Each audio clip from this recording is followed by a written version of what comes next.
అప్పుల బాధలు వెంటాడుతున్నాయా? అయితే 6 జేవిఆర్ వారి జాతిరత్నాలు ధరించండి. వెల్కమ్ బ్యాక్ టు మనం టీవీ. నేను మీ పవన్ బెస్వాడ. ప్రస్తుతం శ్రీలంకలో ఉప్పు అందని ద్రాక్షలా మారింది. ఇప్పుడు శ్రీలంకలో కేజీ ఉప్పు 125 రూపాయల నుంచి 145కు చేరింది. సూపర్ మార్కెట్ల షెల్ఫ్లు ఖాళీగా ఉండటంతో ప్రజలు ఉప్పు తిప్పలు పడుతున్నారు. దీనికి కారణం భారీ వర్షాలు.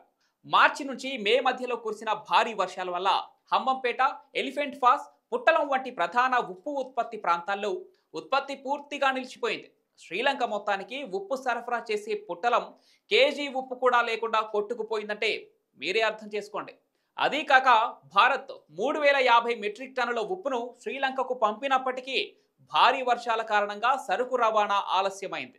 దీంతో సముద్రం చుట్టూ ఉన్న దేశం కానీ ఉప్పు దొరకడం లేదంటూ శ్రీలంక ప్రజలు ప్రభుత్వాన్ని తీవ్రంగా విమర్శిస్తున్నారు. ఇక ఇప్పటికే ఆర్థిక సంక్షోభంలో ఉన్న శ్రీలంకకు ఇటు ఉప్పు సంక్షోభం కొత్త తలనొప్పిగా మారింది.